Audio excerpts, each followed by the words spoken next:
Oh my gosh, I forgot. Challah.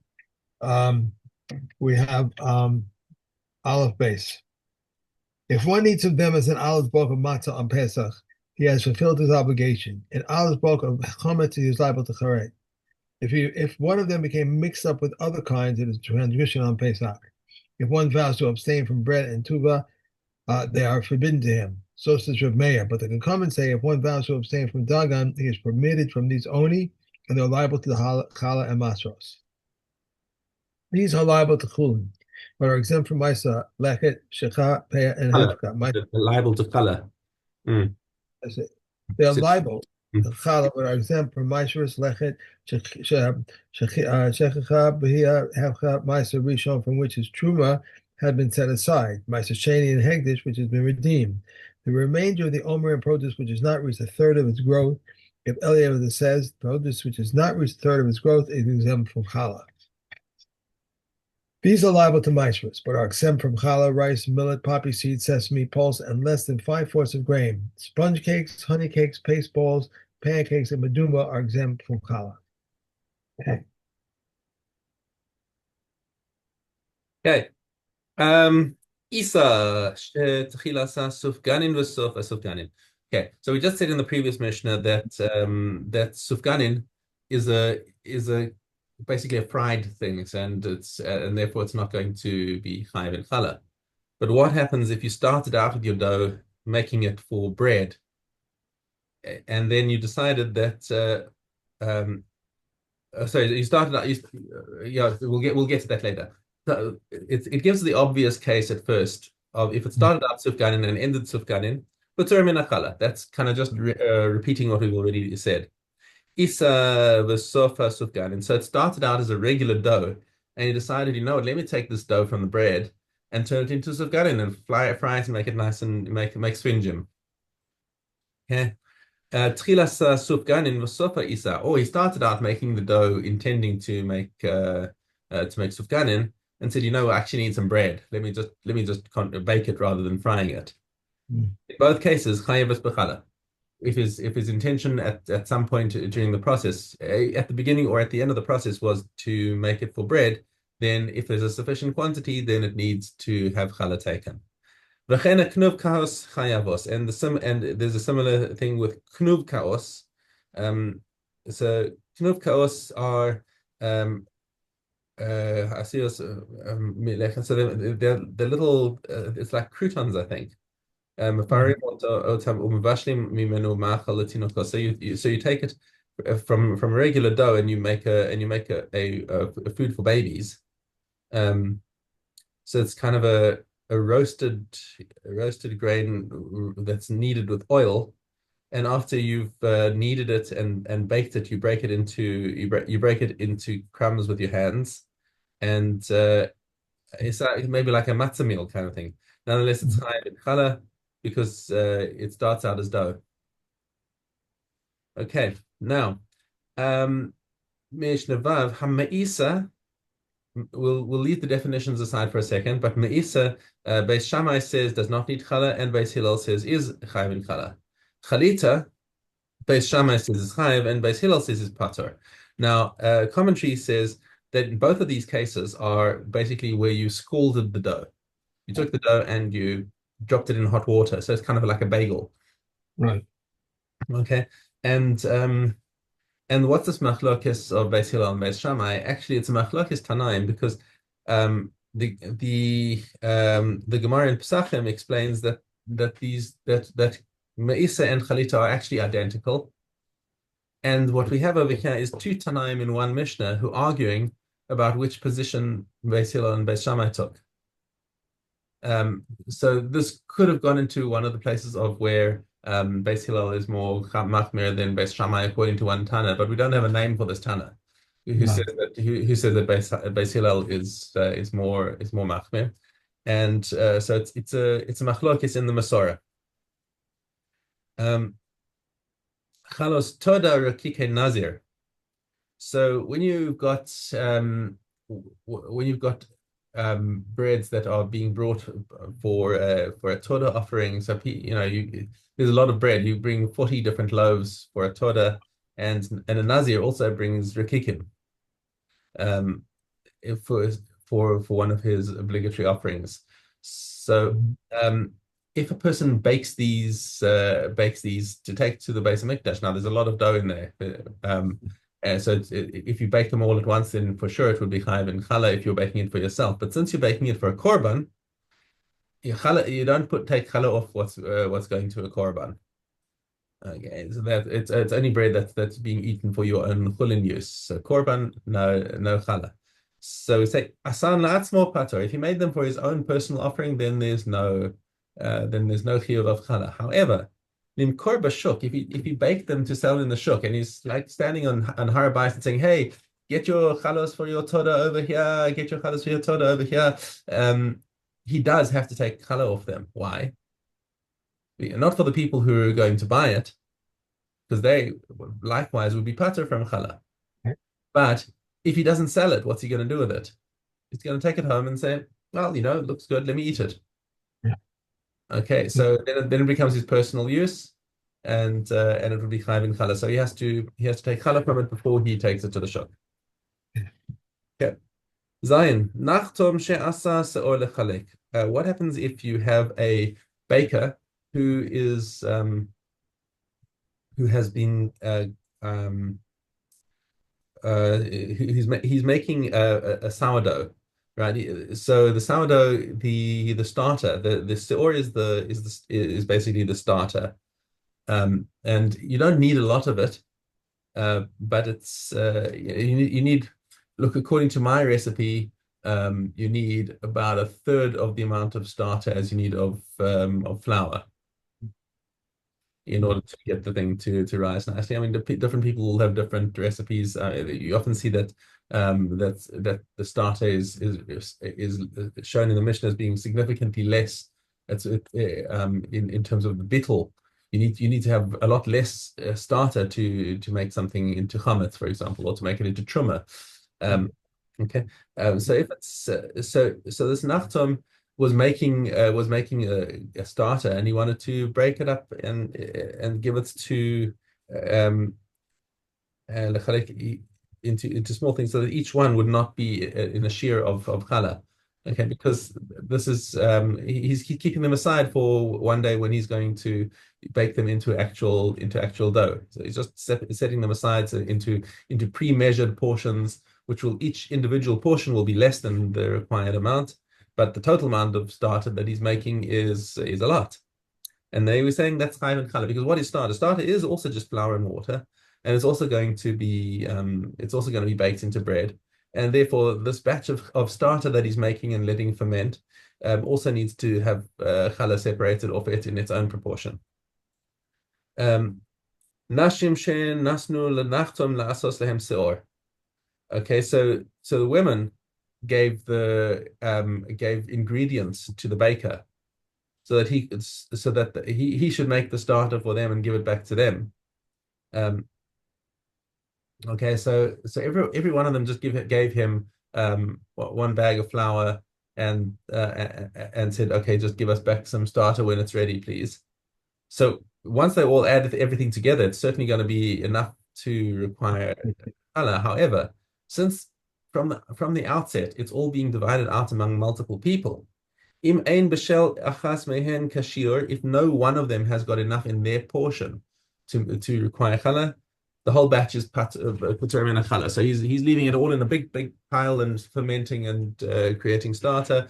But ultimately, it's going to be redivided among all the women, and there's no chiyuv of challah, which is actually an interesting situation that we had a similar situation when we were baking our matzahs, because we've got whatever 18 guys or something all working around the table, and we're all baking matzahs, and it's a massive pile of matzahs that comes out.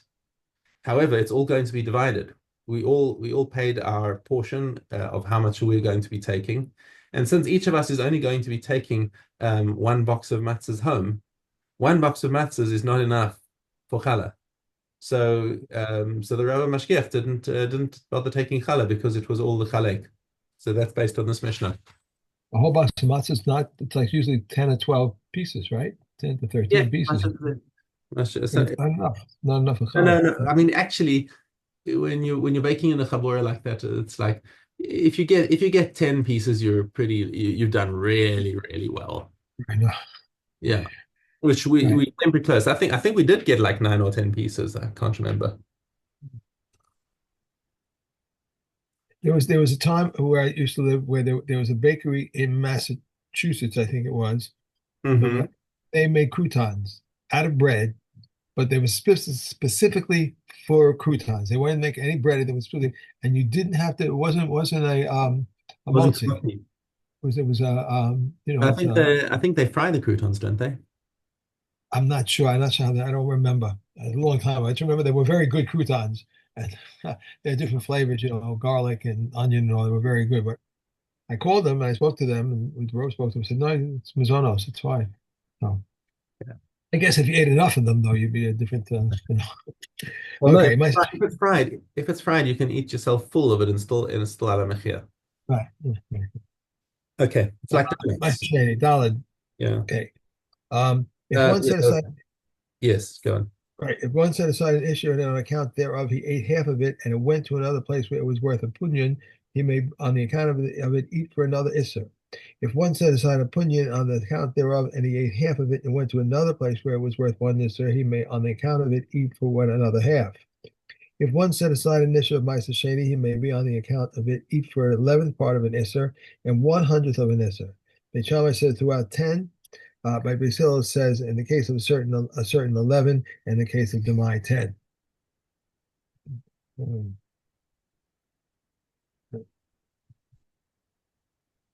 Okay. Um, if all coins found a chulin, even if a golden dinner with silver and copper coins, if one found a potsherd with them and said Meiser was written on it, it is Meiser.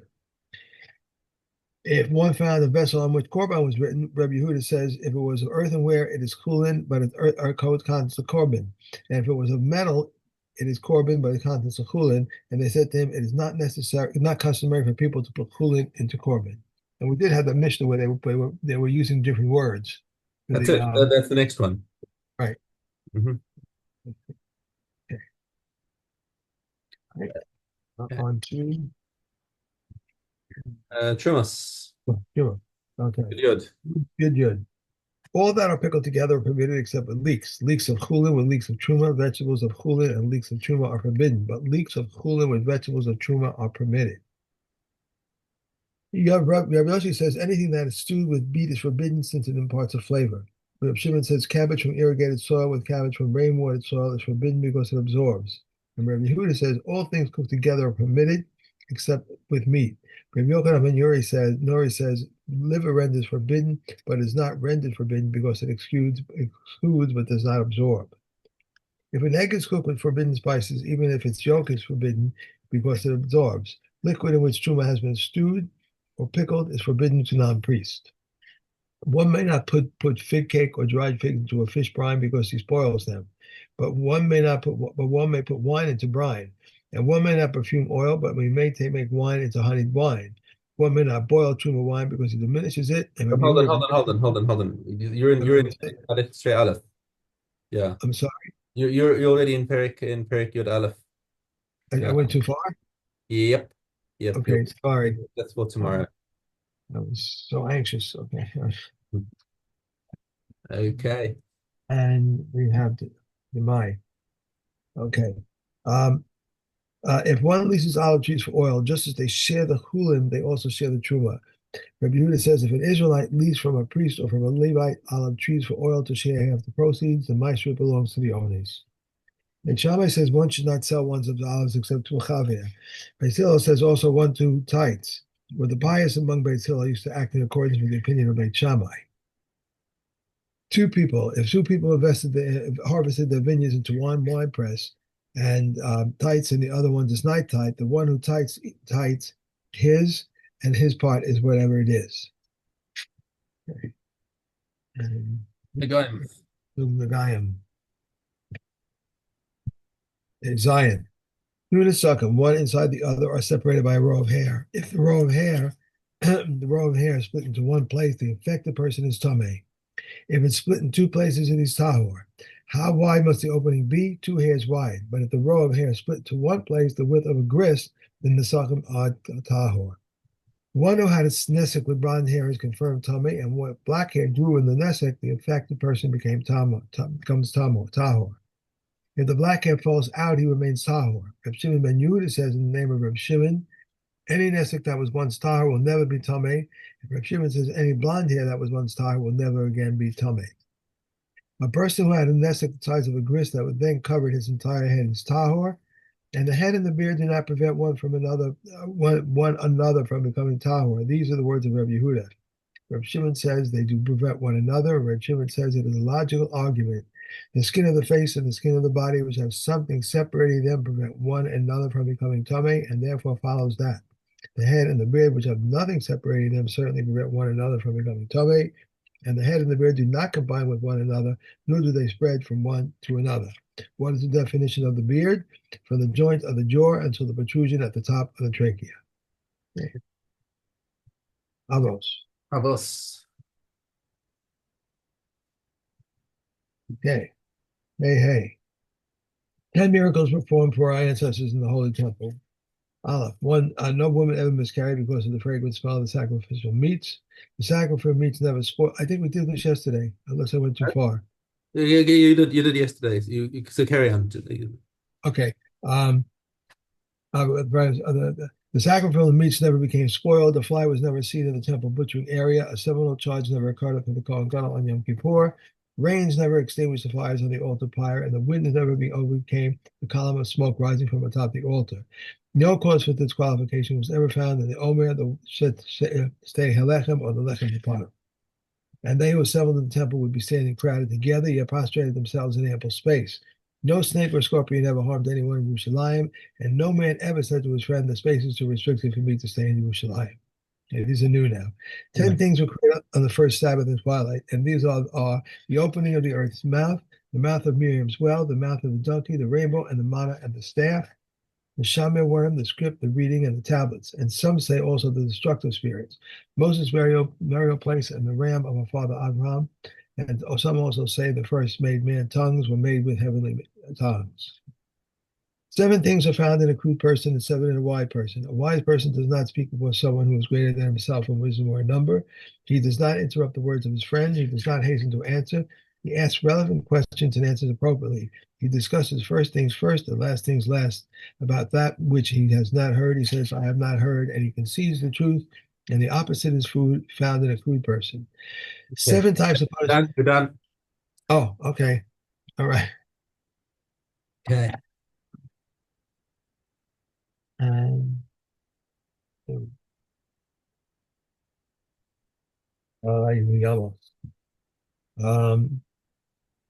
Ches. If a woman went overseas with her husband and son, and then she came and said, my husband died and then my son died, she's believed. If she said, my son died and then my husband died, she is not believed. However, we consider her statement, and she must therefore perform Khalid to not Yibum. If a woman said, I was granted a son overseas, and she added, my son died and then my husband died, she is believed. If she said, my husband died and then my son died. She is not believed, however, we consider her statement, when she must therefore perform Kalitza but not Yibum. If a woman said, I was given a Yavam overseas, and then she added, my husband died and then my Yavam, or my Yavam died and then my husband, she is believed.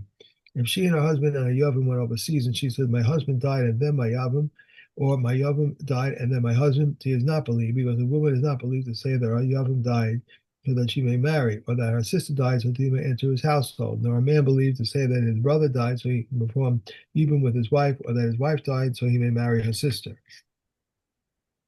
Okay. Woman, that's it? Done. Okay. Yeah, done. Yeah. Right. Okay.